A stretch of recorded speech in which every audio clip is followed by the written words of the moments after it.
Hello, delegates and friends from around the world.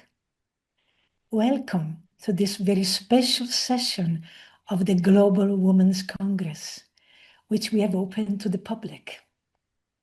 My name is Shama Viola, and I am the delegate from the Federation of Damanhur in Italy. I also serve in the Peace Room of the Founding Mothers Movement, which is our executive team. I represent the art and culture sector, and my totem is the elephant. Thank you all for being here. It is truly an inspiration to stand among such a congregation of beautiful souls, each committed to the evolution of humankind and the healing of our earth. Our shared intention is to be of service, and we pursue our vision of planetary partnership and peace through impeccability and commitment, honoring the unique medicine each one brings to this circle. Let's celebrate our union with courage and joy. May our strategies be whispered by inner wisdom, allowing us to reach our goals with ease and excellence. With grateful hearts, we welcome the blessings of light and life upon this space. Amen. Good day, everyone. My name is Ayola Male, and I'm in the delegates from Women's International League for Peace and Freedom, Ghana. In the Peace Room, I represent the learning and education sector, and my totem is a wolf. I'm also one of the co-counsellors of the Women's Congress.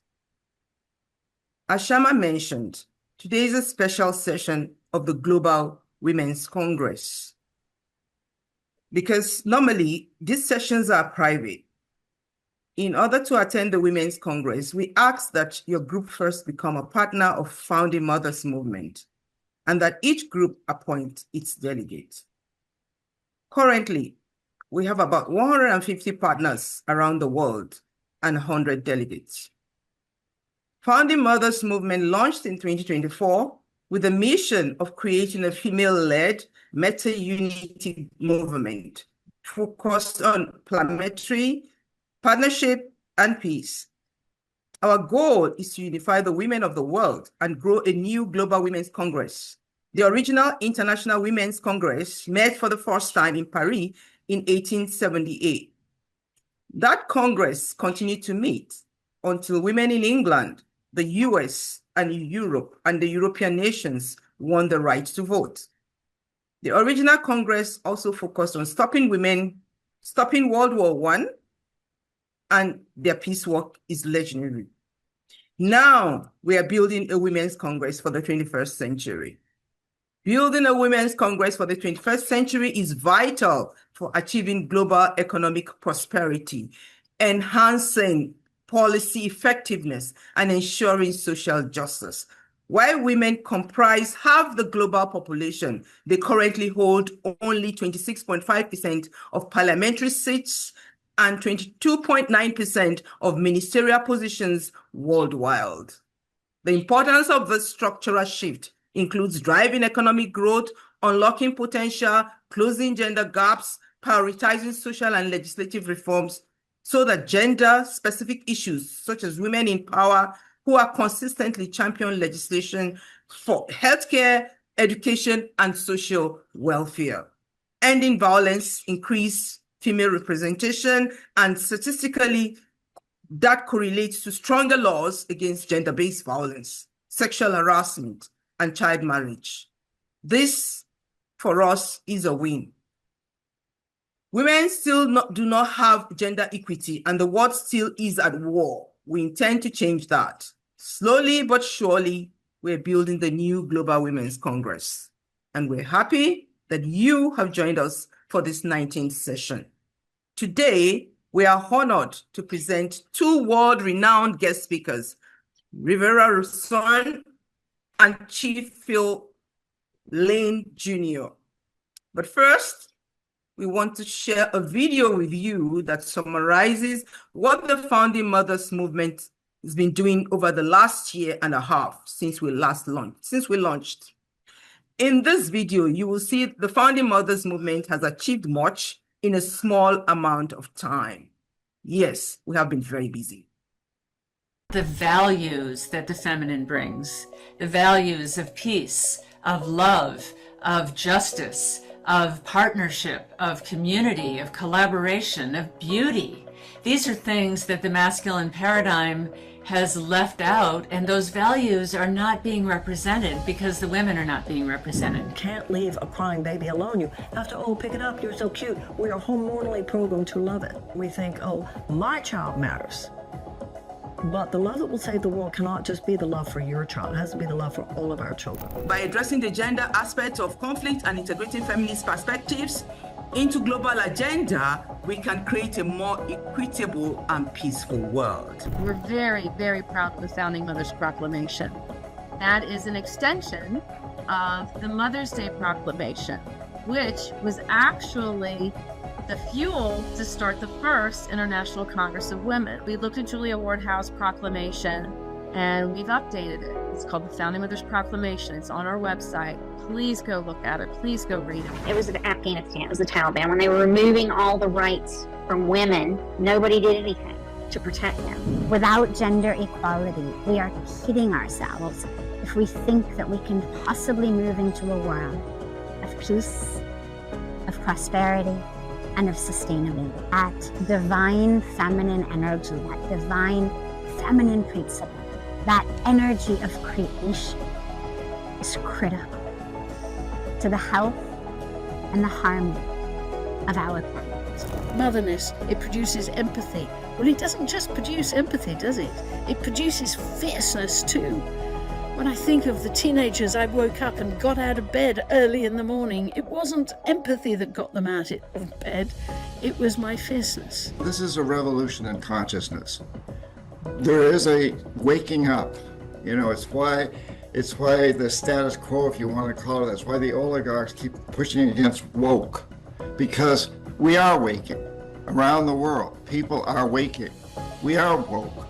Let's take a moment to remember the time of the womb we came from, honoring our mother, the womb inside all women around the world, the womb inside future generations not yet born. Through the rise of this feminine power, this rebalancing of energies, a new equilibrium can be achieved. We can activate peace in the real world. It's not just an utopia, it's not just a vision, it's something that is accessible for us in the here and now.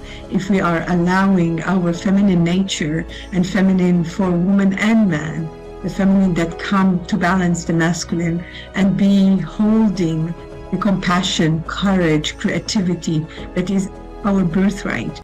I'm here to offer a prayer for peace with two words, shalom, which is in Hebrew, the word for peace, and salam, which is the word in Arabic.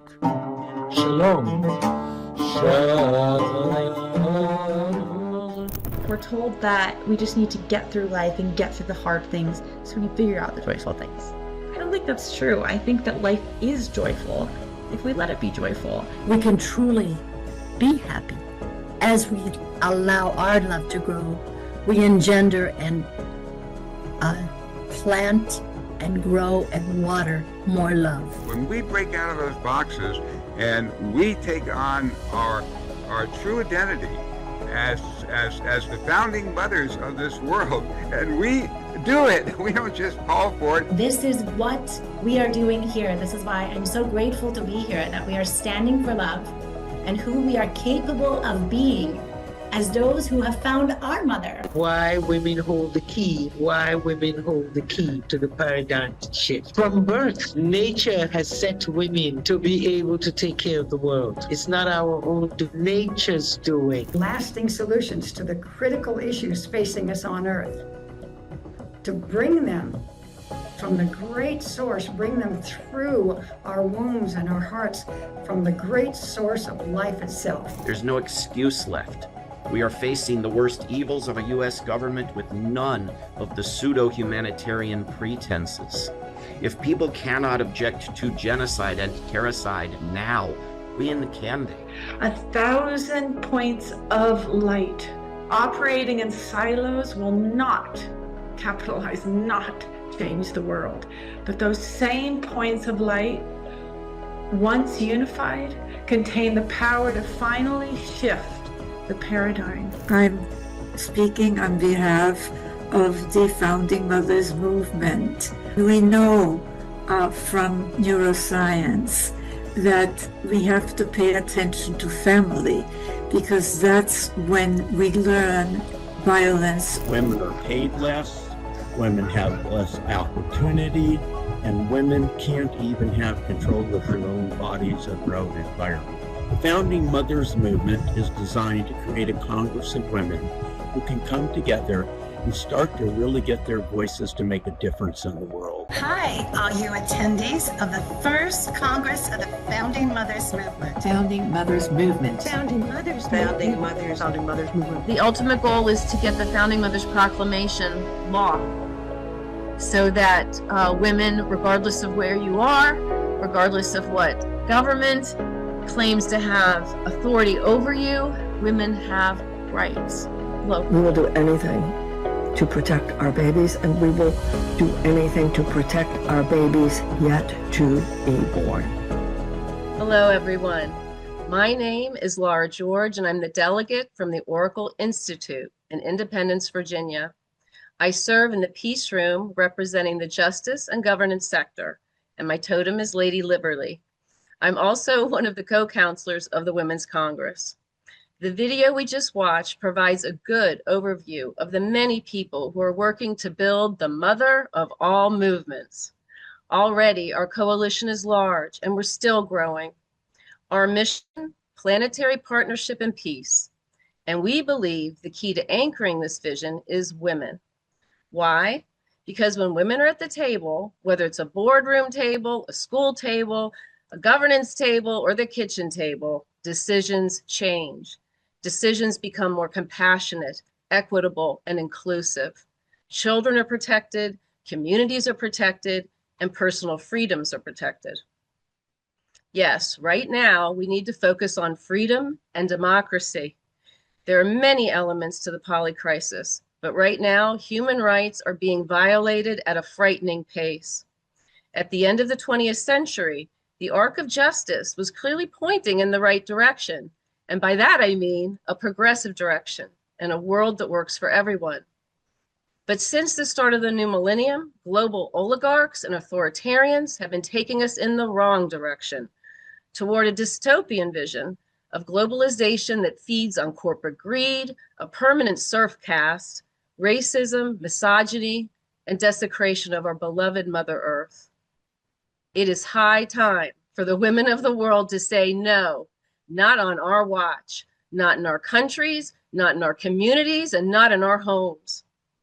To counter this dystopian nightmare, we immediately got to work and drafted the Founding Mothers Proclamation mentioned in the video. 7 international female attorneys worked on this policy proposal for global women's rights and an end to war. We passed the proposal at our 3rd session of Congress, and we published it on October 2nd, 2024, which is International Day of Nonviolence. The proclamation has been sent to every head of state and UN ambassador. Our goal is to have a binding, universal declaration of women's rights and a permanent peace treaty among all nation states, so that regardless of where you live in the world, your rights are protected and war is abolished for all time. Our first campaign was the weekly Worldwide Wake Up, which is an ongoing campaign. It takes place every Wednesday, and what we're asking you to do is go outside every Wednesday at noon in your time zone and make good noise for 5 minutes. Play an instrument, blow a whistle, bang a pot, or shout at the top of your lungs, "The Founding Mothers are here to save the world." Now, next weekend on Valentine's Day, we're launching a new campaign. It's called a Global Red Tent Directory, and we're launching this with our partners at Red Tent Global and 1 Billion Rising. Red tents provide a sacred space for women to share and bond. We hope you'll host a monthly red tent in your neighborhood and also join us for the Valentine's Day launch. I'll be putting the link in the chat. We've also started an international Indivisible chapter for Founding Mothers Movement. And we've been participating in the No Kings and Iced Out events in the US, which are now going global. But our main mission is to grow the Women's Congress and provide a needed strategic hub. The reason that most social movements fail is for lack of strategic planning and coordination. Leaderless and leaderful movements may sound well and good, but research shows that successful nonviolent campaigns do not rely on decentralized action alone. Why? Because chaos reigns when clear demands are not set, when leaders get arrested. That's when cohesion falls apart. Instead, successful reform movements incorporate both a vertical and a horizontal axis. They establish a centralized circle that brainstorms campaigns and tactics while also forming a strong decentralized network that exercises autonomy when implementing campaigns. That is the purpose of the Women's Congress. It's a hub that synergizes many partners around the world who can then execute agreed upon campaigns in their region of the world and in their own way. Now, to give you a better idea of how our Congress operates internally, I'm passing the baton to Anadea. Welcome, everyone. My name is Anadea Judith, and I am the delegate from the She Rises movement. I'm also a member of the Peace Room in the spirituality and religion sector, and my totem is the Raven. So I want to tell you more about what it means to become part of the Founding Mothers movement and how the Global Congress operates. So first, there's 3 ways to join Founding Mothers. You can join as an individual world citizen from anywhere around the world. And you can join as a partner group, which means you're part of a group that wants to be part of this coalition.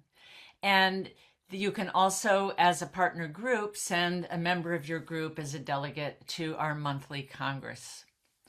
So second, it's important to remember that FMM, Founding Mothers Movement, is not a nonprofit. It's not really even an organization. It's a coalition of nonprofits, including women's and children's groups, peace and democracy groups, environmental and indigenous groups, and churches and spiritual communities. So that pretty much covers a big gamut, and we want to bring all these groups together to form enough of a block to have an influence. So if you run a nonprofit, you can join the coalition. There's no charge for joining. It's totally free. And once you register your group as a partner, you can then send one of your representatives, and the Congress right now is made of women, so a female representative to Congress who would represent your group and appear at our monthly Congress. As Laura said, the Congress was designed by system scientists as a collaboration hub where many nonprofits can gather once a month to discuss current events, brainstorm solutions, strategize plans, and then implement coordinated campaigns. At the center of the Women's Congress is our Peace Room, the executive team. Our board is called the Peace Room in honor of the futurist Barbara Marx Hubbard, who said, "We need a peace room as sophisticated as the war room." Well, we are building it. That's the idea behind the Peace Room at the core of the Founding Mothers movement. And the women in the Peace Room monitor different but interconnected sectors of society. This was part of Barbara Marx Hubbard's original vision, such as education, media, justice and government, peace building and the environment, my sector, spirituality and religion. We have the arts. We study and analyze trends in each of these sectors and then combine our wisdom. And the idea is that these sectors represent all the facets, all the best facets of human society. So we can show the graphic. There we go. It also represents, the Peace Room does, our responsibility to steward the monthly Women's Congress. At Congress, we receive reports from our operational circles, which are shown in blue in the graphic, and we have a media circle, a tech circle, a campaign circle that plans our campaigns and how do we accomplish our goals, the proclamation, these were the people that got together and wrote our proclamation, and the partner circle, which is inviting and seeking new partners and alliances to join the coalition. So when a partner circle joins the Founding Mothers movement, we ask that your representative attend the partner circle, which is dedicated to welcoming new members and helping partners identify shared passion and project areas so they can expand their networks and coalesce around joint initiatives. So we get to know what you're up to and how we can support you, basically. Currently, we have enough delegates from around the world to now form geographic circles, which are shown in green. These circles are based on your region of the world, so delegates can more easily network and collaborate about national and regional issues. And then we have the women's circles shown in pink that are based on specific focus areas such as peace building, food sustainability, music and art, spirituality, community. These circles support joint projects in your area of interest so that economies and efficiencies of scale are achieved. So with all this, we also have a fractal plan to grow the women's movement when it gets too large for meaningful discussion and deliberation. And we anticipate that the green geographic circles will then become regional congresses themselves. In that event, we think it's wise to maintain a central peace room whose job it will be to ensure coordination is maintained and to provide feedback loops amongst the regional congresses. Now, today we have a proposal to form a new women's circle based on environmentalism. This is a good opportunity for you to see how we pass proposals in Congress. Rather than vote, we seek consent by asking if there are any objections to a proposal. And if there are no objections, then of course it passes. So silence is golden. If there are no objections or questions, the proposal passes. This system was built for efficiency and speed. So let's show you how it's done. I turn this over to Lisa Levinson. Hello, everyone. As Anadea said, my name is Lisa Levinson, and I'm the delegate from In Defense of Animals. Today, I'd like to present a proposal for a new women's circle, along with Women's Congress delegate, Rebecca Allen from Climate Healers.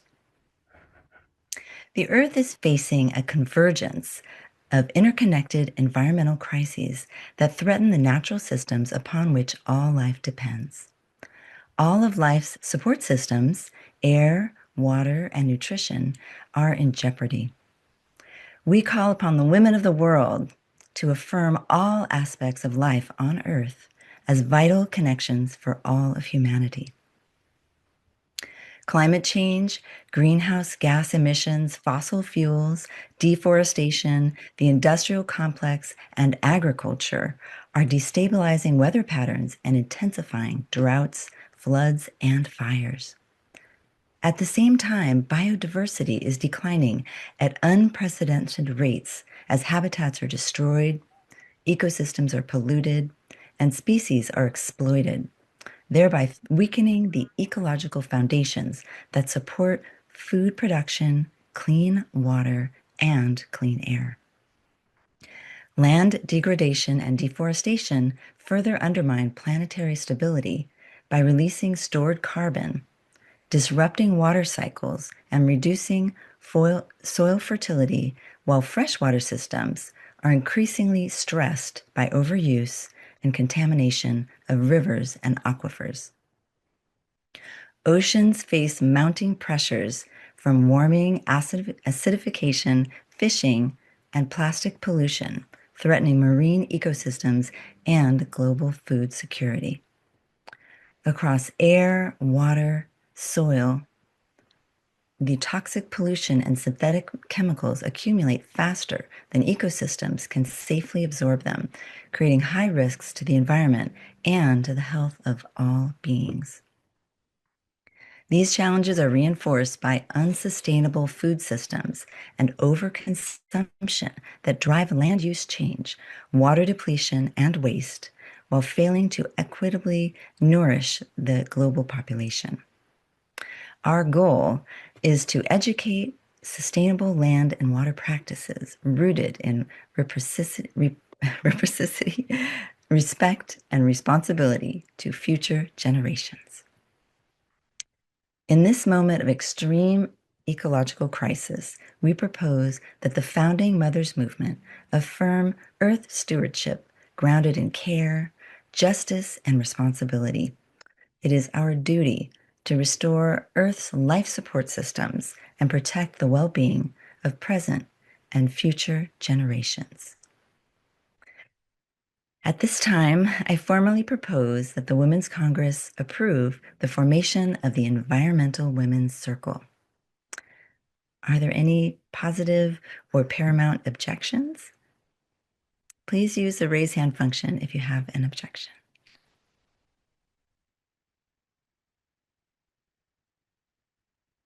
Seeing no objection, nor any questions, because that was a beautifully delivered and well-written proposal, it passes. Thank you so much, Lisa and Rebecca. Thank you. Great. Well, thank you. So I'm Diane Blay, and I'm a delegate from the Jane Addams branch of WILF, which is the Women's International League for Peace and Freedom. And I'm also a member of the Peace Room, representing the peace building and relations sector. And my totem is the bee. Today, it is my honor and my great privilege to present our first guest speaker, Rivera Sun. Rivera is an award-winning author and visionary peace activist. For nearly a decade, her Dandelion Insurrection trilogy has sold thousands of copies annually. Rivera is the founding editor of the prize-winning Nonviolence News. Her syndicated articles have been published in hundreds of journals nationwide. She's a frequent speaker at universities, libraries, and schools, and peace and justice organizations. As a trainer and educator, Rivera has facilitated sold-out workshops in writing, peace studies, and nonviolent action. She serves on the board of the Backbone Campaign and on the advisory board of World Beyond War. She also serves as the program coordinator for Pacha Ibine's Campaign Nonviolence. You can learn more about Rivera at riverasun.com. So, Rivera, take it away. Thank you. Thank you all, and thank you to the Congress for having me with you here today, and for our new audience or participation members who might be watching this through the live stream. I'm glad you've tuned in to hear what this good group is up to. The work that I do revolves around training people and exposing people to the ideas of nonviolent action for social change.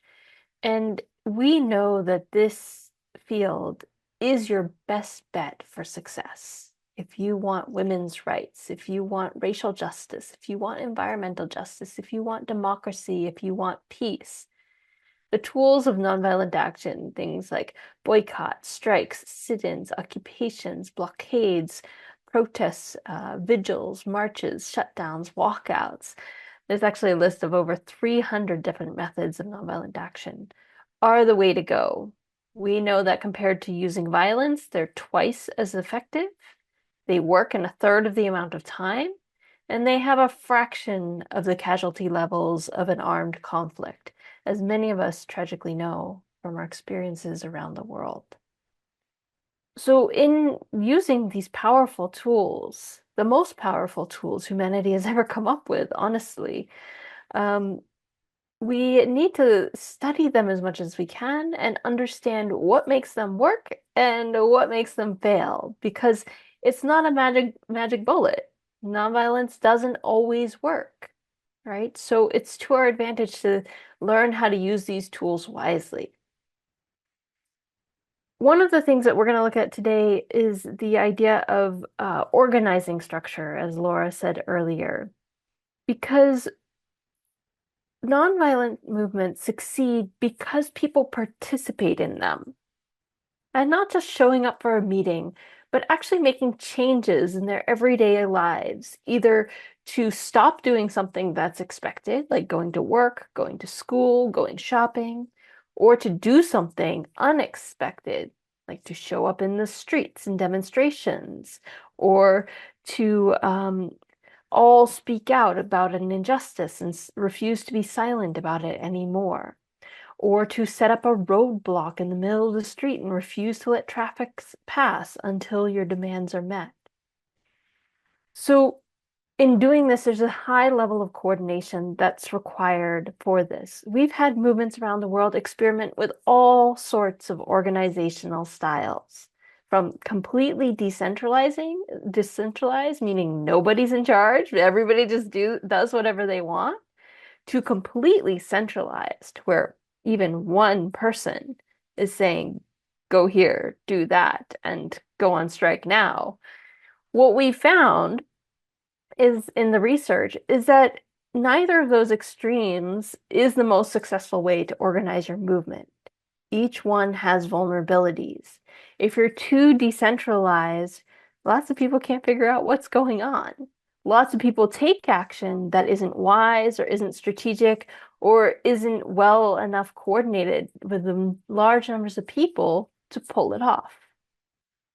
On the other hand, very centralized coordinating structures are vulnerable to repression and crackdown and arrests of leaders or assassinations of leaders, as we've also seen in many movements around the world.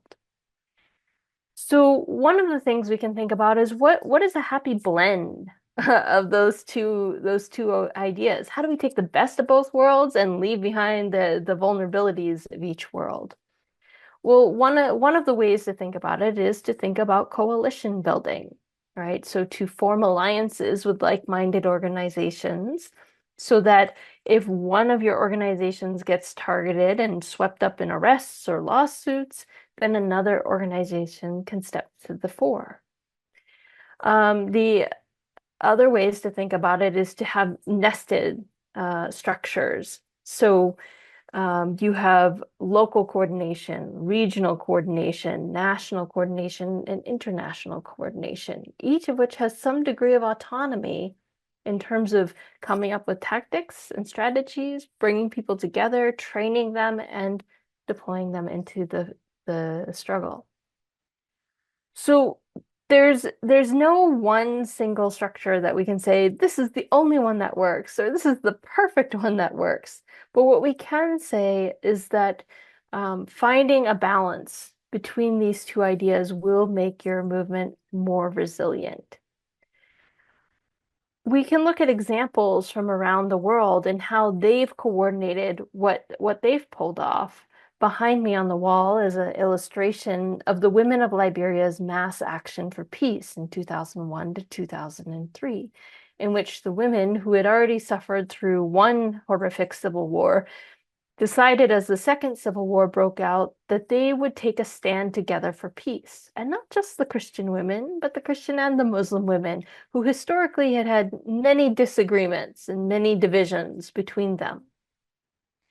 In this organizing effort, there were many different strands of organizers. There was a core coordinating committee, and then there were multiple coordination committees within the different faith groups. So they had many different structures that they used. The women were successful in opposing the war, bringing their grievances to the dictator Charles Taylor, confronting the dictator, compelling the one female parliament member who had speaking power at the time to raise their issues and to force the rebel faction and Charles Taylor to hold peace negotiations. They then went to the peace negotiations, sat down in front of the doors, and refused to let the men come out until they came out with a peace deal. This peace deal had the dictator stepping out of power. Democratic elections were held, and they elected their first female leader of Liberia, and the war stopped as well. So it's an extraordinary story and something to pay attention to, but they almost failed completely when the peace talks happened and the men were just spinning their wheels.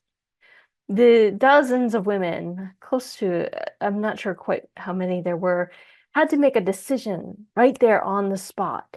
And it was a decision that would affect the lives of millions of people. They came together in a group and they decided they would sit in front of those doors. They didn't wait for their national leadership. They didn't try to call anyone. They didn't, run it through a steering committee. They didn't wait for a total consensus vote of everybody who was involved in the entire movement. They had to make a decision there. How did they know to make the right decision? Right? How did they know strategically?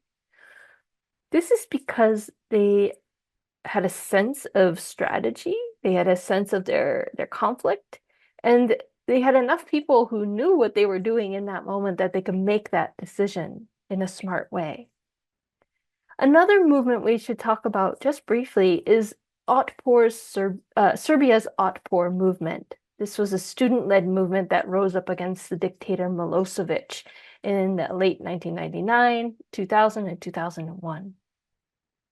This movement was a classic leaderless movement, and it wasn't technically leaderless, but what they did is they had a training program where everybody who came into Otpor got trained right away in what nonviolent movements are and how they work.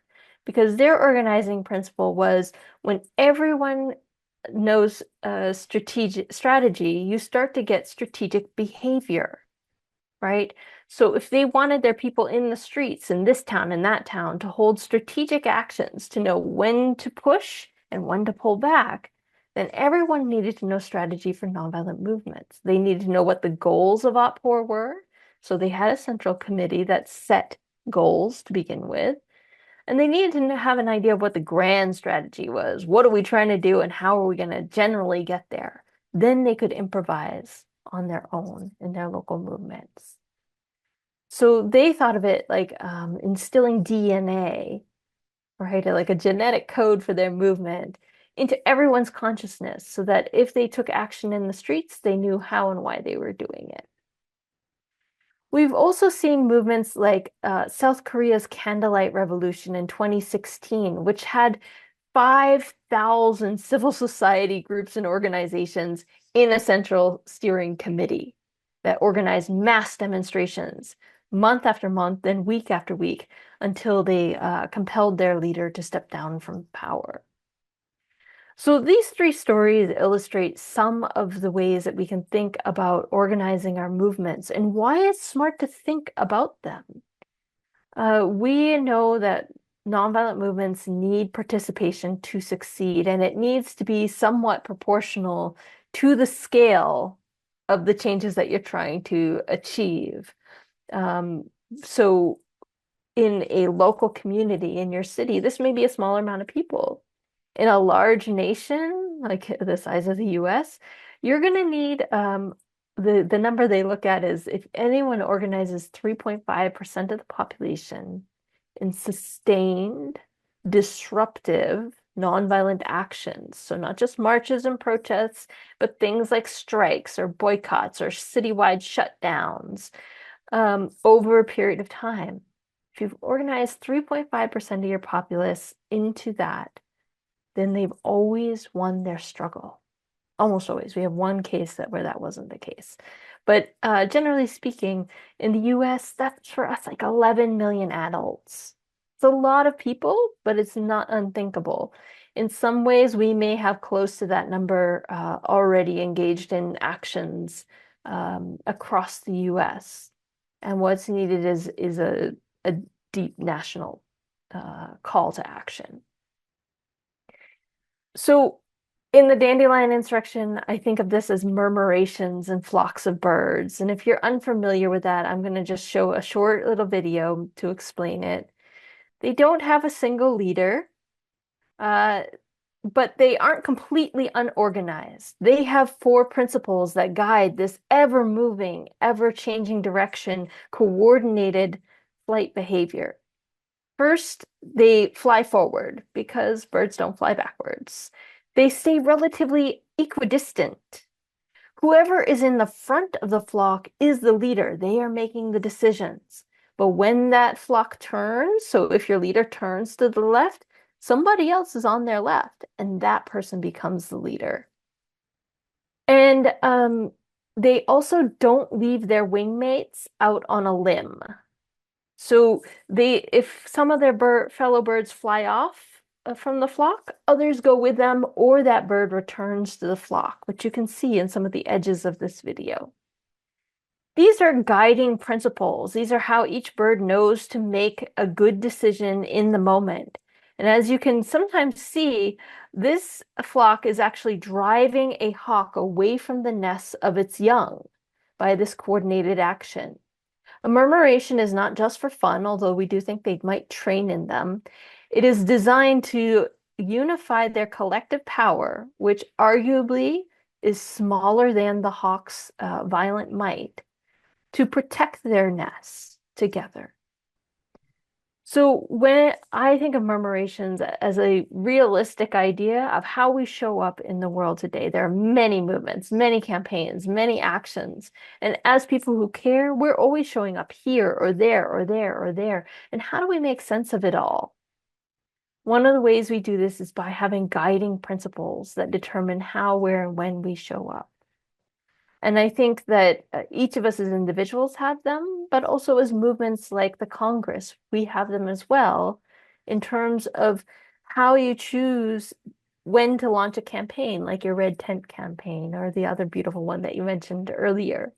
What makes it strategic? What makes it participatory? And what makes it compelling for people to join it? I'm going to stop there because I'm sure there are lots of questions. But it's really beautiful to see some of the ways that you in the Congress are thinking about how you organize. Thank you. Well, thank you. So now we want to open the floor to questions for Rivera. So it can be a sharing time on anything you want to proceed with nonviolent resistance also. But are there any questions? Thank you so much, Rivera. Interesting presentation. I see Ejna has her hand raised. Rivera, that was a fantastic presentation. And I'm wondering if you know about how they've termed what happened in Minneapolis the mosaic, because what happened there was leaderless. Would you kind of think that was sort of like a form of murmuration, what happened in Minneapolis? Because they had lots of different kinds of things and spontaneously happening all over the city. Yeah, that's a great concept of the mosaic. I like that a lot. I think how I would look at Minneapolis and how they're organizing is that they are first of all, they're leaderful, and they have several networks of closely allied organizations and coalitions that are working together, some of whom have very long-standing organizing relationships in Minneapolis. So they didn't just erupt out of whole cloth, although there are certainly some people, I'm sure, who just jumped into action, many people.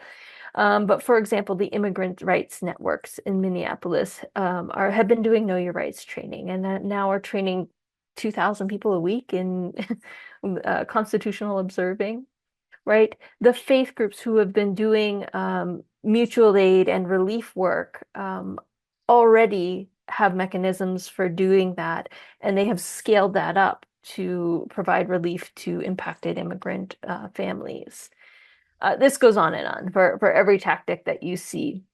So I would think that I would term that leaderful, and I would look to see some of the coalitions behind the scenes of what looks like on the surface like a mass eruption is actually highly coordinated streams, maybe many strands with shared goals, right? Keep people safe, eyes out, watch, pay attention. There might be a couple others in there too. Well, it turns out that there were lots of things that happened that did not have leadership, and that's why they were terming it a mosaic, a spontaneous mosaic. But it looks like there's a combination of the leaderful things, and then I guess once the level of energy or something happened where people, different places all over, were having actions spontaneously. I think the other thing you can look for behind the scene is group coordination, right? So people are working together to pull off those actions, but they don't all necessarily know each other yet, nor are they trying to get in the way of each other. But nonviolence is not for every single person, I have to say, but for most of the people working in Minneapolis right now, that it's a shared value. We're going to act in this way, which is very helpful. Yes. Yeah. Thank you. Thank you. Okay, I think we have two more hands raised, Anadea and then Edwina. Anadea, go ahead. Yeah, so hi, beautiful presentation, and I just loved your books. I have a hard question. I've been deeply aggrieved by watching the horrible genocide, violent crackdown against protesters in Iran. And what would you say to the people in that country? Yeah, they are in a really tough, painful, horrific moment of extreme repression. This is not uh, entirely unusual in the course of nonviolent resistance, but it is always painful and disconcerting and often demoralizing. I think what movements around the world have looked to do in these instances, and Bangladesh's uprising might be another place to look because they did have a crackdown on their movement that was over 2,000 people were killed. One of the things that they did in Bangladesh is they regrouped through the expression of mourning and care. So they changed the nature of their struggle, and they anchored it in the grief over what had happened. And that turned out to be a very successful strategy in Bangladesh, allowing them to regroup, disarming some of the ways that escalating skirmishes in the streets had been legitimizing the Bangladesh government's position on their crackdown, and bringing people's attention back to the scale of loss. In Iran, I think they are, I don't know their struggle well enough to give great strategic advice. What I'm seeing is that they're going to need to take a beat, a breather, to mourn, to re-strategize, and to think very deeply and carefully about what their next move is, given what's unfolding. But yeah, my heart has been really tugged by what they're experiencing and the devastation of that. Yeah, I sure want them to be successful. Thank you. But I'm curious to know the role of learning and what you're talking about in terms of being strategic and organizing. Yeah, thanks, Stephanie. Well, what we see in nonviolent movements is that when we train mass numbers of people and knowing how nonviolent movements work, our movements are more determined, more persistent, better able to withstand repression, and people are more clear about what we're doing and why. And the logic of nonviolent struggle is not super complicated. People get it. They're like, I'm going to refuse to do what you want me to do until you do what I want you to do. Right? We can get deeper and nuanced. We can go into the spiritual depths of all this, but fundamentally, at the end of the day, it's a struggle over leveraging our collective power for collective demands. So we know that movements that train people in large numbers beforehand often see success, right? Because as we were just saying, there has never been a movement headed towards success that wasn't met with some form of repression, often violent. And you need discipline to weather that. Movements also go through periods of lulls and setbacks and times when you think you'll never succeed. And you need a clear vision of your strategy and how you're getting there to weather those lulls. So, in Chile, when they wanted to oust their dictator, Pinochet, they weren't allowed to gather like we're gathering today. They couldn't have over a few people together in one space without getting arrested and sent to be tortured by the police. So they had an each one teach one strategy. You would meet with your friend, they would teach you about how we're going to wage struggle. Then you and your friend would go meet with one other friend. Then those friends would go meet with another one. Exponentially, they trained thousands of people this way.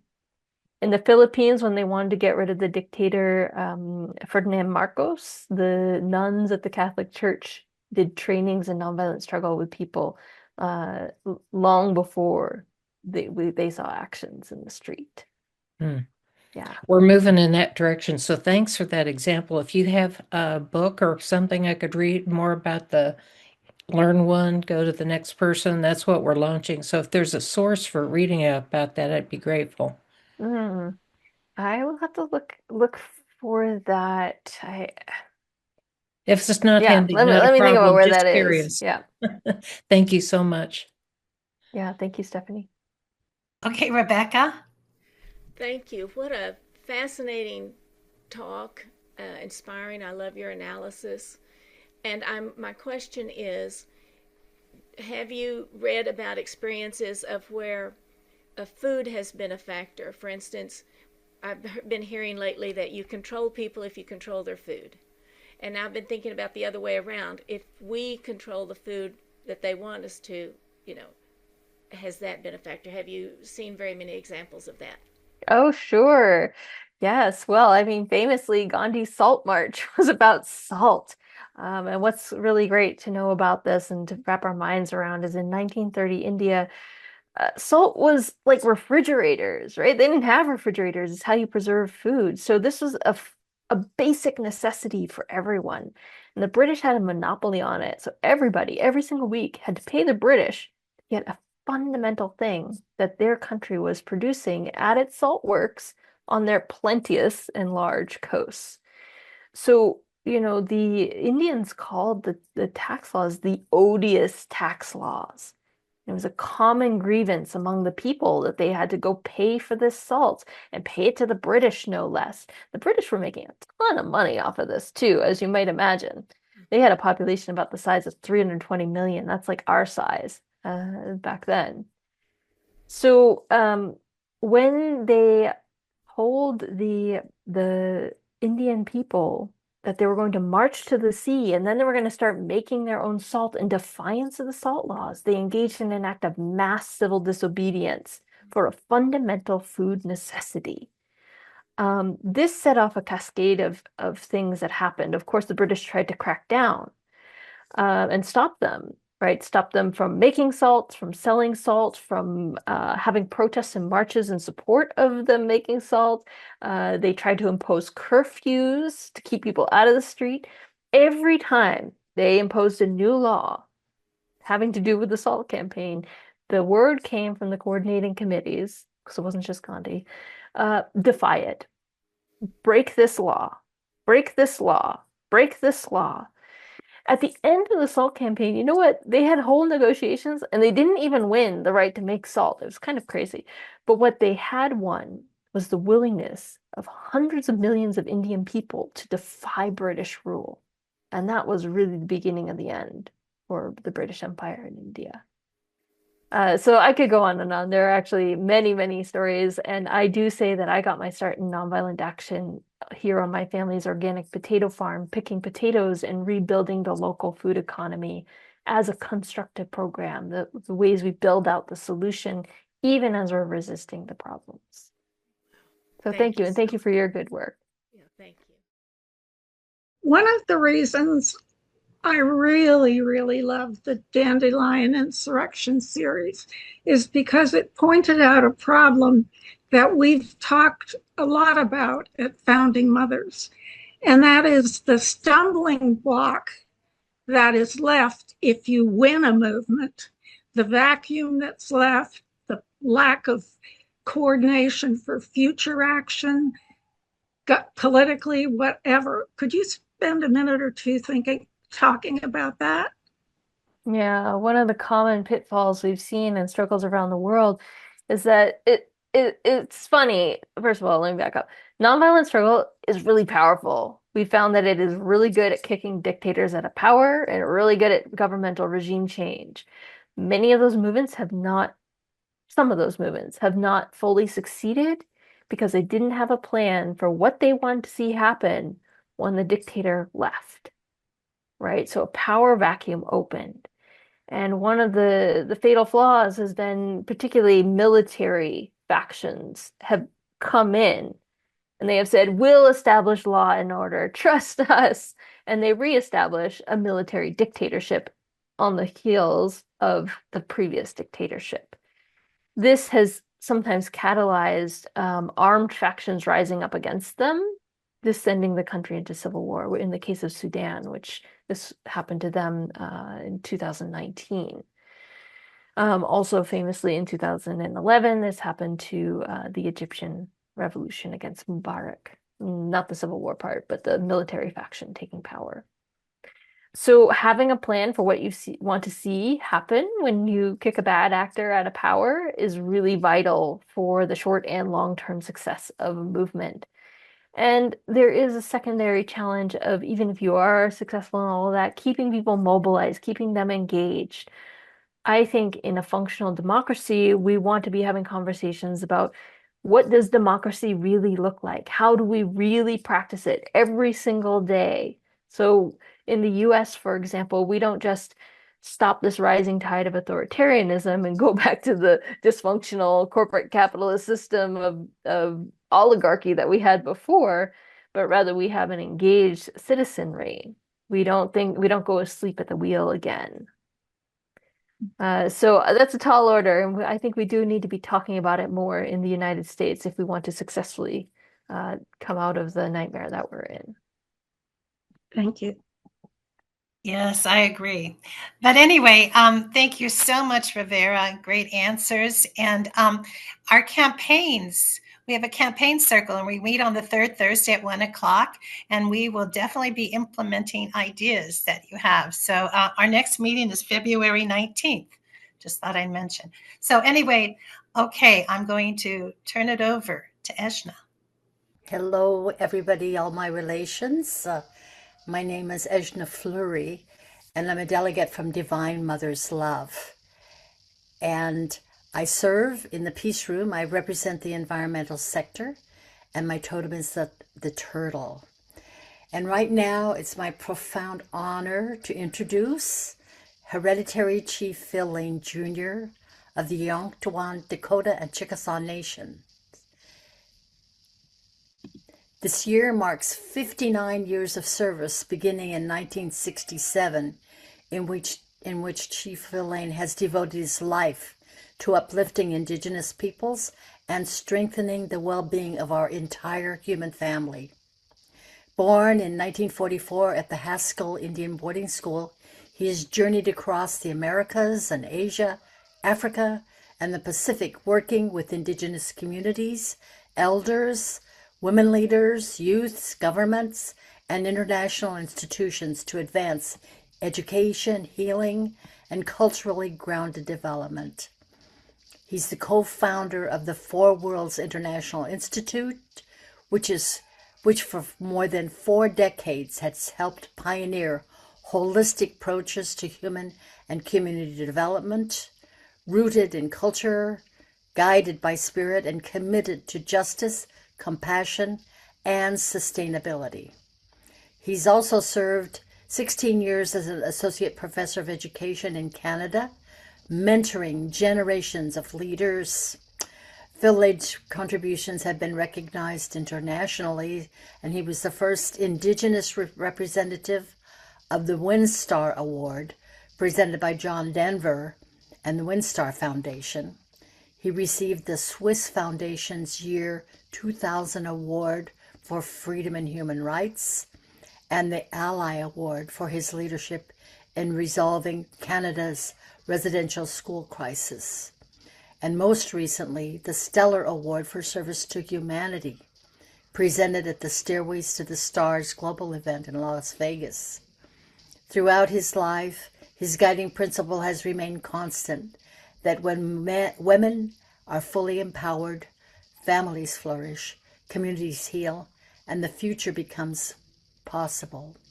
Please join me in welcoming a lifelong service of humanity, Hereditary Chief Phil Lane Jr. Well, thank you so much, my very, very beloved sister Ejna. I want to thank Sister Anonia. I hope I get it right. I think that what you said about bringing all these groups together is vision of Black Elk, the sacred hoop of many hoops. It's going to take all of us to fulfill the sacred prophecies which are being fulfilled as we speak. Sister Rivera, thank you so much for the brilliant analysis you've done. Very appreciated, very appreciated. What I'd like to do is I put together 7 slides, and I would like very much if you would put up slide 1 so we can kind of begin.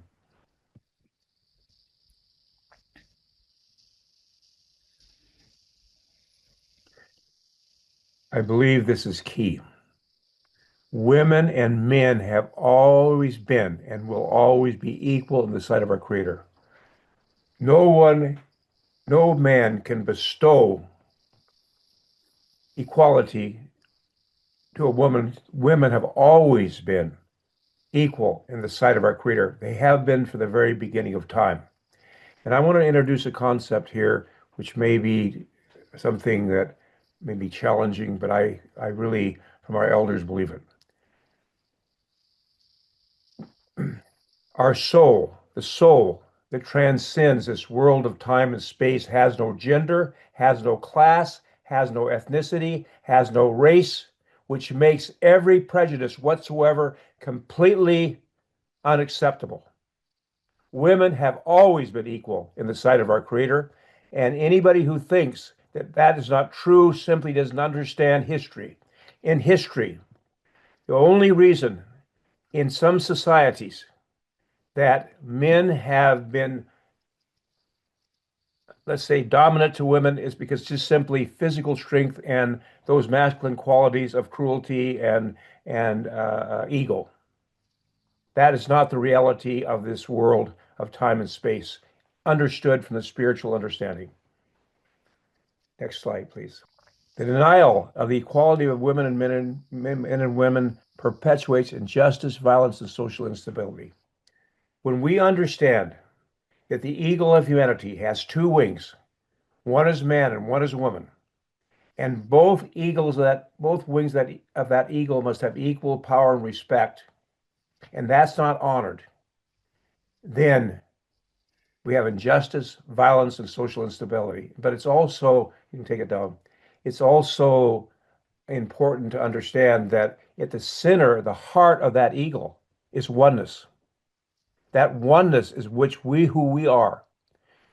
We men need to gain and learn those spiritual qualities which we also have within us, which I guess some cultures term some qualities feminine, but the same culture will call ones that one culture calls feminine, they'll call them masculine. It doesn't make any difference. We have access to the full range of those spiritual qualities the Creator's given us. And so what I'm saying here is that we're unbalanced. Men have brought masculine qualities, put it that way. The masculine qualities we possess as human beings has brought us to a point of almost complete destroying Mother Earth. And that's why I so like the comment about how we have to care for and especially teach our children kindness to animals. Next slide, please. No nation can advance unless the women of that nation advance. That's a fact, a reality that we need to awaken to, especially men who have gotten caught up in this idea that our nature is simply to be adversarial. And these scholars that are currently dominating thinking today in the world have done an incredible job of looking back at the last 500 years. And the last 500 years has just been one war after another war after another war after another war after another war. But we have to understand as well, there's always been societies who have been golden society, like Siem Reap. There's so many that emerge in the world because on a regional basis. And there's not one of those societies, including our indigenous people who have matriarchal societies, who achieved, you might say, a golden civilization without the full participation of women and the respect of women. That's a fact. Now we are on a planetary basis going through this incredible transformation in which women have the key role to play. The feminine qualities have a key role to play. Next slide, please. Until the equality of men and women is established and realized, the highest social achievement and development of humankind is not possible. Next slide.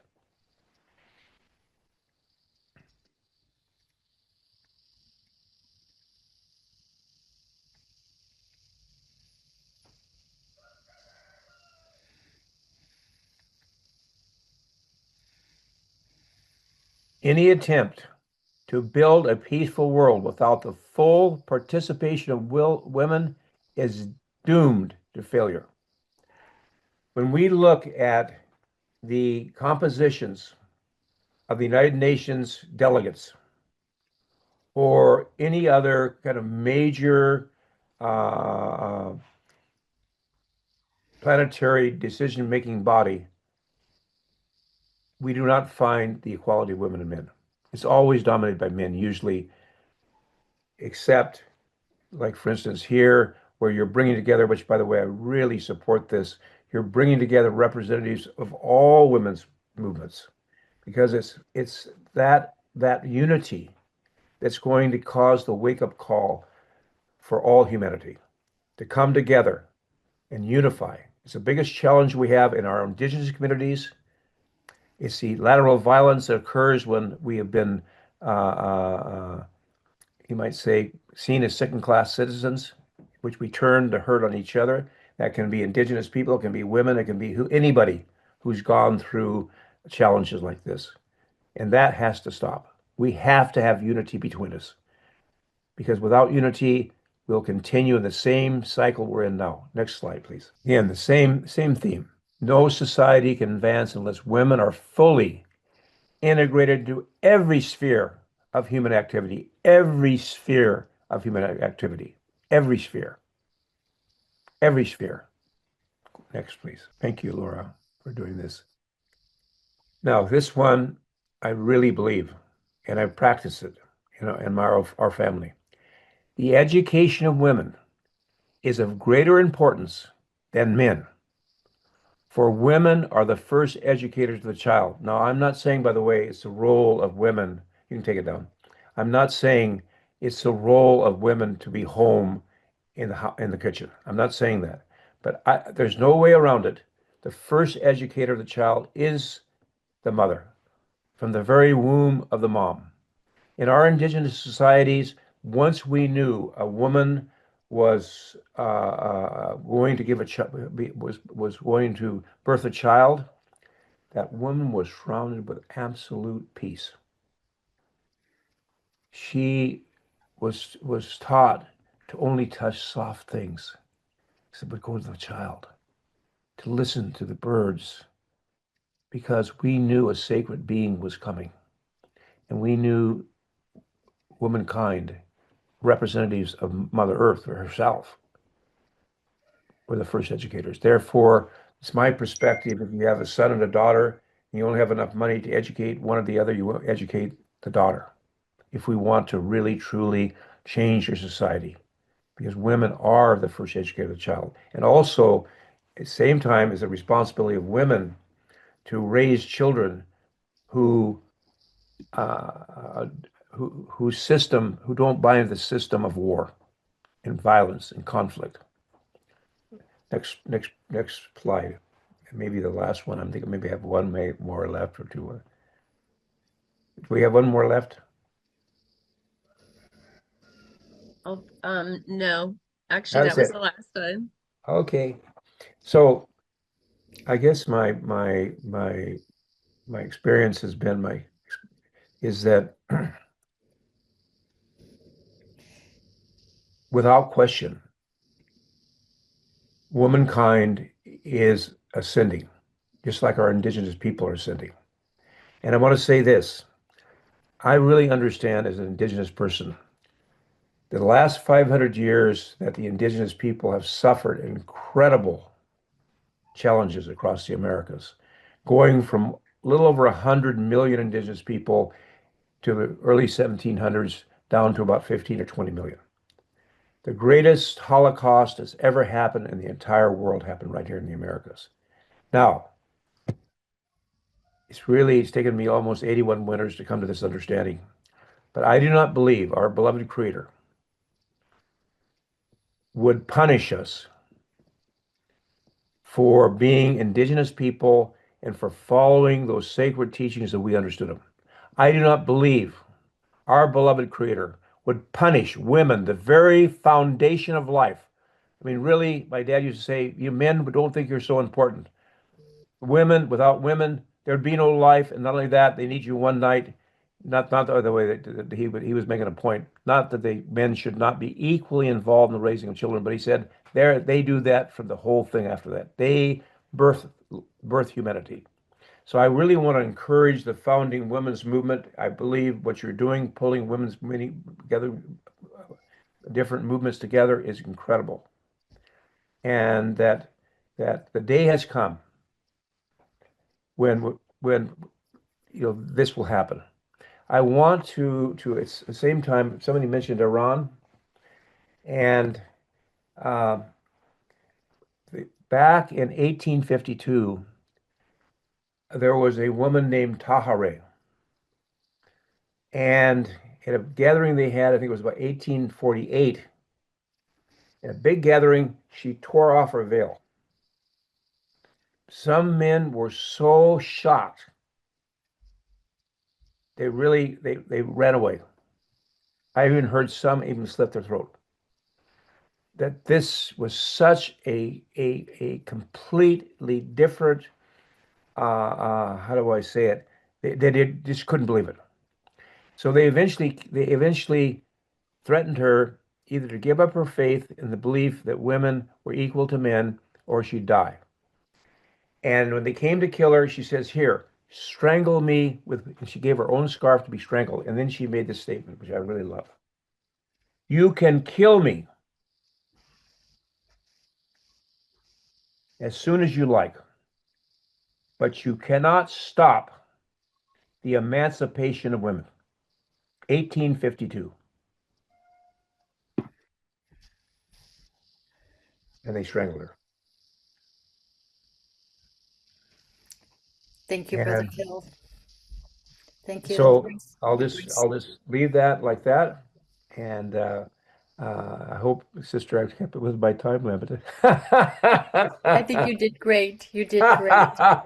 And by the way, my wife, if you want to see that strength, grew up in a matriarchal society, and I still live in one. And thank goodness I do. Because I'll tell you, there's nothing like understanding these two wings and then having that oneness and unity. Well,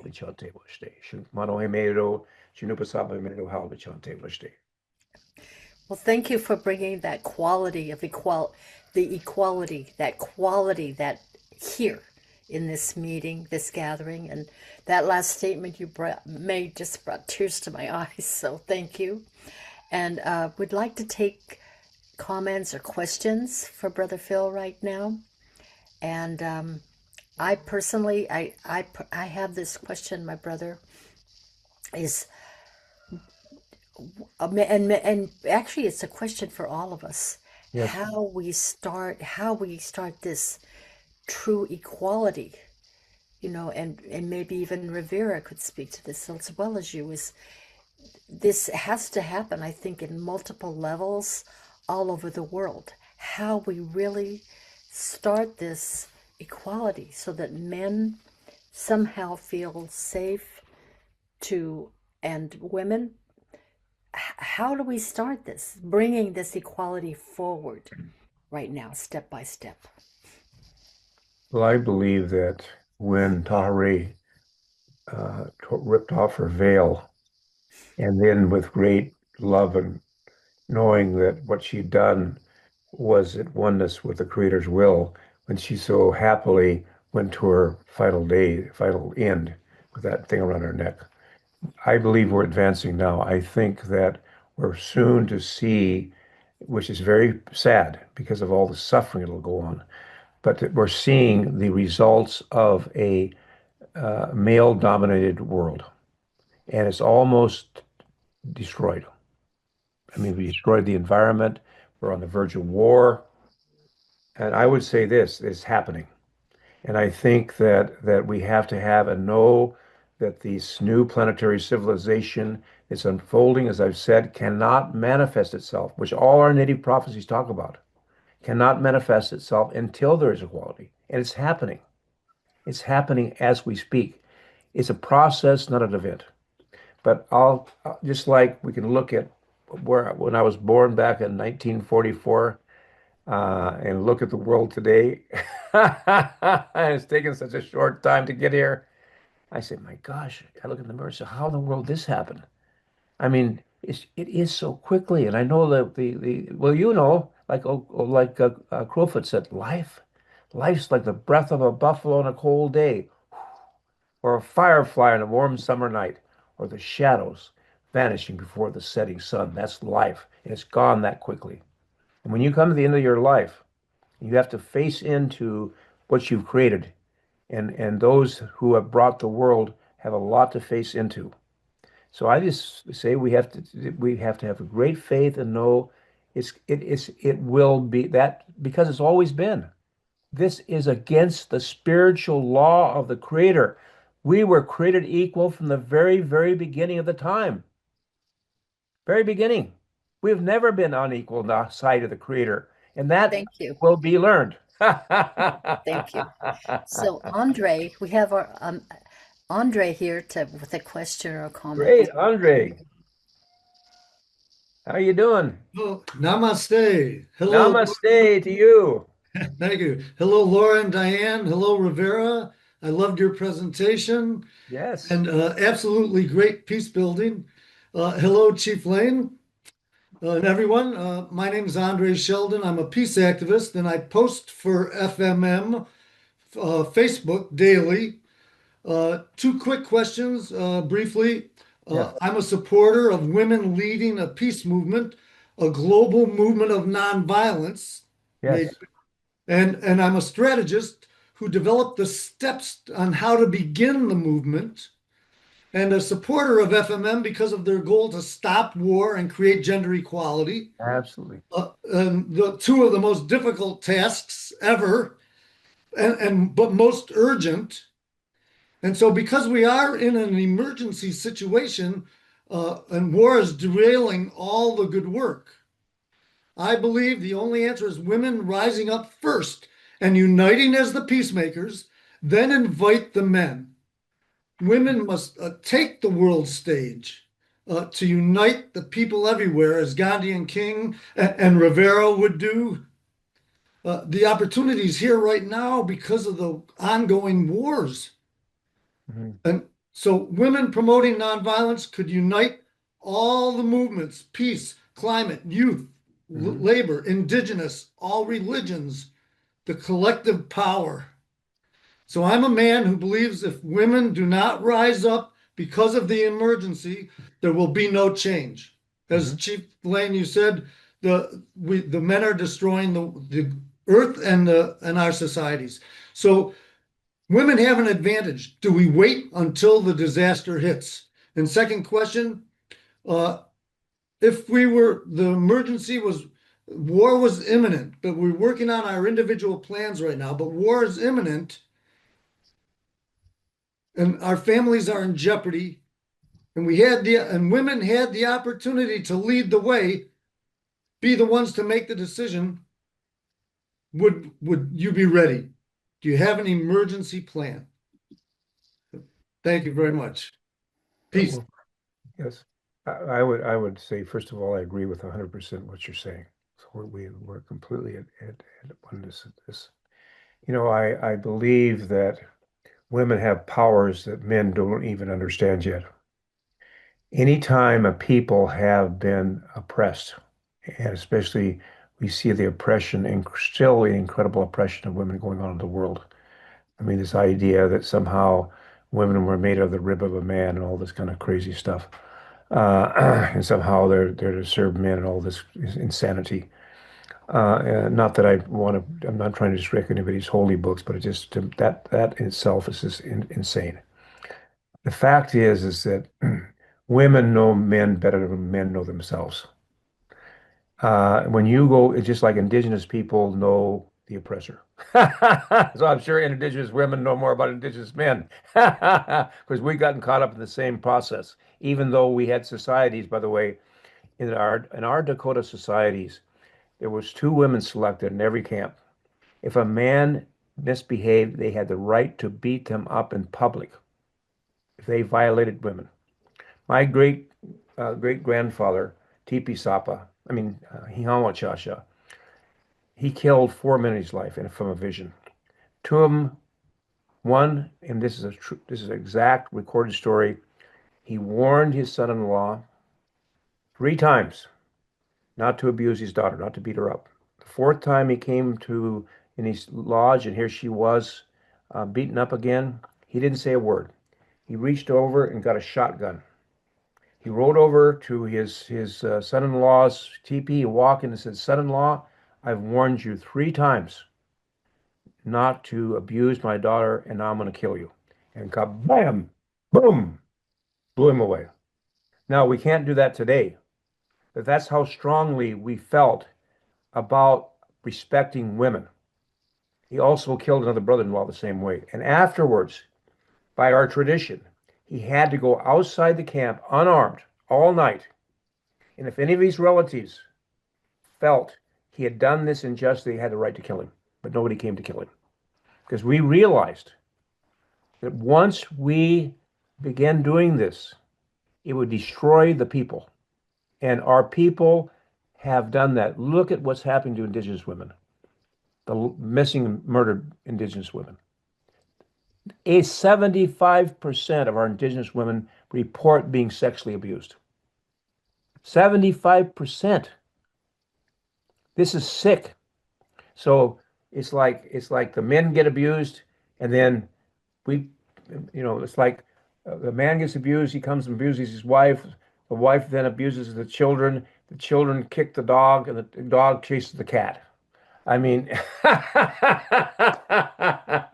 and I say, I believe it's happening, by the way. What you're saying, you asked the question, it's happening. Women are organizing. I mean, it's just like I've seen just the emergence of the divine women's movement and how it's connected to this movement. I think, though, the core in what they're doing here is the foundation to bring all these movements together. Well, thank you. Yes, I think that's the key, is uniting, but with nonviolence as the lead. My proposal is make nonviolence the goal. Yeah. And I want, but there's the decentralized and the centralized question. Can I ask Rivera, what do you think? Now women have the advantage, the opportunities right here. What can we do? Well, I think we're going to find that in times of emergency, with the sheer numbers of people we're talking about, 7.5 billion people, whatever we're up to now, we're going to see it all. We're going to see the whole gamut. Some people are going to get very organized and centralized. Some people are going to be very disorganized and decentralized. The sheer numbers of this, I mean, look, we were just talking about Minneapolis. Minneapolis is, compared to the global population, tiny. They even don't know all the people who are moving into action, their friends, their neighbors, the people who live in their city. The volume of what we're talking about in this global transformation defies our ability to comprehend it or control it.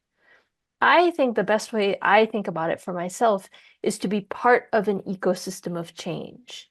To know, am I a pine tree? Am I an oak tree? Am I a mycelium? Am I the squirrel eating the maple nuts and spreading their seeds around?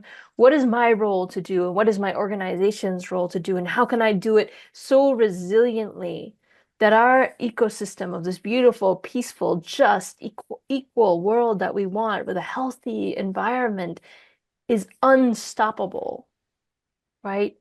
Nobody can get in front of the wave of this revolution. As Chief Phil was saying, he has witnessed in his lifetime this global revolution of women's rights, of LGBTQ rights, of Black and Brown and Indigenous rights. The people of the world since 1940, 1950 have risen up in waves. Disability rights, to say no more second-class citizens, no more. We refuse all of this. All of our identities say this is a bogus way of living. What we're seeing now in the 2000s onward is a counter-revolution to those waves. And our task is not to blink. It is to hold steady, is to keep pushing forward and to see this through to the world that's coming. What we're seeing here is not, they are small compared to us. They are petty compared to us.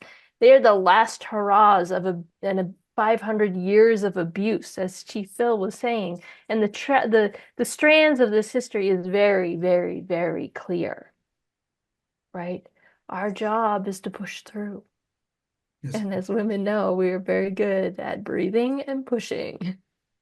It's how the world comes into being. If I may just make one last comment, Yeah. what Gandhi and King, they in the beginning of their movement, they asked the people to and all their constituents to commit to nonviolence and practice it. And that's what Pache Bene is doing beautifully. The Meta Center for Nonviolence, all the nonviolent groups around the world are doing it already. Women are rising already. Bring the two together right now in a global movement. They'll see it. They'll see the power. The people want something to happen now because all the leaders are saying the environment's and the reports are the environment's going south. And the wars, Abby Martin said the wars are killing the environment. We have to act now as a collective group. That's my last statement. Thank you for the opportunity to be here. And thank you, Laura. Thank you so much. Thank you. Thank you, Chief and Rivera. And see, this is us. This is us. We're coming forward in nonviolence, compassion, and love, and the brilliance. When you're in love, you get inspired. And this inspiration inflames, it lights the light in other people's hearts. And the brilliance and the ideas, the inspirations come. So, wow, really?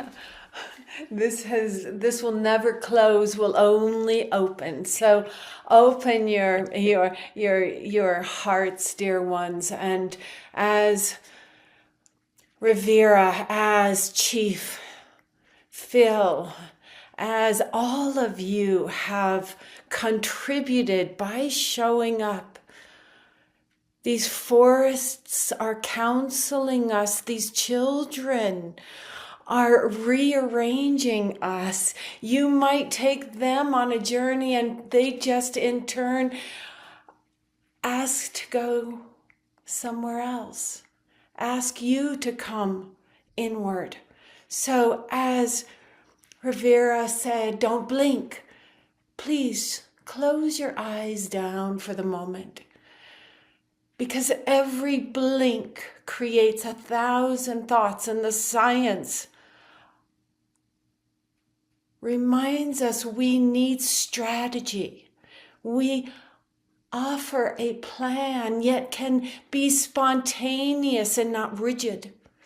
We can surrender to our grace, and we don't bring the conversation of war anymore as an example. We bring peace as our evolution. So our leadership can come and be purposeful in what we're accomplishing. My name is Karuna. I was given this name on the banks of the Ganga, and it means compassion. And so we walk together in health and wellness through the Founding Mothers movement. And Chief Phil gave us so many new names today. The women, the divine. We come together, dear sisters and brothers, and we bow to one another, to the knowledge, the wisdom, and the grace you all have delivered today. And did you feel how we came in a little heavy and it got lighter and lighter? That's the same way on the trails. We'll turn around many times and go back to what's cozy. But let us keep walking the red road. Oh, Tokashala Wakantanka, dear Great Spirit, thank you for the blessings of this day. Thank you for this health and wellness. And this wood snake, my totem in the peace room, is the snake. So let us shed her last skins and welcome the fire horse in. And ride her with stamina and grace and lift her into a place where we offer the space for the children to be heard, the young men and women to be seen and listened to, and involve and invite everyone. The neighborhood is welcome here. Don't forget, when you feel left out, to remember there is the Great Spirit, Wakantanka, to the east, to the south, to the west, and to the north. And we hold that light we spoke of, that star, and all the constellations and all the planets come together, dear ones. So thank you, Rivera-san.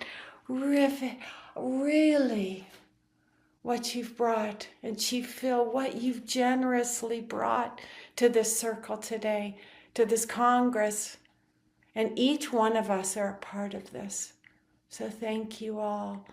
And blessings to you all, and stay in great health, because we need you to be well, so you can be imaginative and you can open up and then really support the movement. Thank you all. We can close now. Thank you.